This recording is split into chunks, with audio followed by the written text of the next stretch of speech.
ఫైలోనీడల్ sinus అనేది కూడా ఎక్కువగా చూస్తున్నాం కదా, అసలు అంటే ఏంటి ఈ సైనస్ ఎలా వస్తుందంటారు? ఈ పైలోనిడల్ సైనస్ అనేది ఈ మధ్య చాలా పెరిగిందండి. దీనికి మెయిన్ రీజన్ ఏంటంటే మనం ఫారెన్ నుంచి తెచ్చి పెట్టుకుంటున్న ప్రాబ్లమ్స్ అనమాట. అంటే మనము ఇండియన్స్ వాష్రూమ్కి వెళ్ళినప్పుడు బాగా వాటర్ వేసి వాష్ చేసుకుంటారు అనమాట. ఇప్పుడు ఏం చేస్తున్నారు, చాలా మంది టిష్యూ పేపర్ యూజ్ చేస్తున్నారు. ఇది ఒక రీజన్ అనమాట. మనకు స్కిన్ ఉంటుంది కదా, బటన్స్ మధ్యలో ఫ్లాట్ ప్లేస్ ఉంటుంది. సో దాన్ని ఏమంటామంటే సాక్రమ్ అంటాం అన్నమాట. దానిపైన స్కిన్ ఉంటుంది. మనకు స్కిన్ లో ఏమేమి ఉంటాయి, స్వెట్ గ్లాండ్స్ ఉంటాయి, అంటే చెమట వచ్చేది గ్లాండ్స్, స్వెట్ గ్లాండ్స్.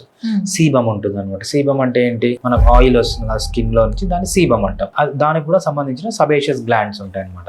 సో ఈ పైలోనిడల్ సైనస్ కేసులో ఏమవుతుందంటే, ఎప్పుడైతే హెయిర్ థిక్ గా ఉండడము, లేకపోతే టిష్యూ పేపర్ వాడడం వాష్ చేసుకోవడానికి, లేకపోతే బాగా ఒబేసిటీ ఉండి బటక్స్ అన్ని పెద్దగా ఉండడము, ఎక్కువసేపు కూర్చోవడము, లేదంటే ట్రావెలింగ్ చేయడం చేసినప్పుడు ఏమవుతుందంటే ఈ బటక్స్ పైన ఉన్న స్కిన్ స్ట్రెచ్ అవుతుంది. స్ట్రెచ్ అయినప్పుడు ఏమవుతుంది, స్వెట్ పోర్స్ అనేవి ఓపెన్ అవుతాయి. ఈ ఓపెన్ అయిన స్వెట్ పోర్స్ లోకి థిక్గా ఉన్న హెయిర్ వెళ్ళడము, లేకపోతే క్లాత్ పీసెస్ ఉంటాయి అనమాట, మనకు తెలియకుండా ఆ క్లాత్ పీసెస్ వెళ్ళిపోవడము, లేకపోతే టిష్యూ పేపర్ వాడుతుంటారు ఎస్పెషల్లీ యూరోపియన్స్, ఆ టిష్యూ పేపర్ స్కిన్ లోపలికి వెళ్ళిపోయి అక్కడ ఇన్ఫెక్షన్ అయిపోతుంది అనమాట. ఈ ఇన్ఫెక్షన్ అయినప్పుడు దాన్ని మనము పైలోనిడల్ సైనస్ అంటాము. అది ఓపెనింగ్ అయ్యి బాగా పెయిన్ వచ్చి, బాగా రెడ్నెస్ వచ్చి, బాగా స్వెల్లింగ్ వచ్చి, బాగా టెండర్నెస్, అంటే ఇట్లా తగిలితే పెయిన్ ఎక్కువ అయిపోతుంది. దాంట్లోంచి పస్ రావడము, బ్లడ్ రావడము, దాన్ని మనము పైలోనిడల్ సైనస్.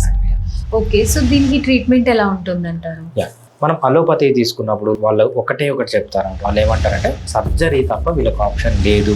సర్జరీలో కూడా మనకు 3 టైప్ ఆఫ్ సర్జరీ. ఒకటి IND అంటాము, ఇంకోటి ఏంటంటే ఫ్లాప్ సర్జరీ అంటాం అనమాట. మొత్తం ఓపెన్ చేసి ఇట్లా బయటకు తీసి కుట్టేస్తారన్నమాట. So different type of surgeries ఉన్నాయన్నమాట. ఇవన్నీ ఎన్ని చేసినా కూడా మళ్ళీ వచ్చే ఛాన్స్ ఉంటుంది. బట్ హోమియోపతి మెడిసిన్స్ ద్వారా వితౌట్ సర్జరీ మనము ఆల్మోస్ట్ ఒక 100 కేసెస్లో 99.99 కేసెస్ కంప్లీట్గా క్యూర్ చేసుకోవచ్చు. మళ్ళీ రాకుండా ప్రివెంట్ చేసుకోవచ్చు. 100లో 1-2 కేసులకి ఏమవుతుందంటే మెడిసిన్ వాడడానికి రోజులు తగ్గుతుంది, మెడిసిన్ స్టాప్ చేస్తే మళ్ళీ వస్తుంది హోమియోపతిలో. బట్ కంప్లీట్గా క్యూర్ చేయడమే కాకుండా మళ్ళీ ప్రివెంట్ చేస్తుంది. సిమ్టమ్స్ అయితే చాలా ఇమ్మీడియట్గా పెయిన్, రెడ్నెస్, స్వెల్లింగ్ ఏదైతే ఉందో ఇమ్మీడియట్గా రిలీఫ్ వచ్చి కంప్లీట్ క్యూర్ అవ్వడానికి హోమియోపతిలో ఛాన్సెస్ ఎక్కువ ఉన్నాయి.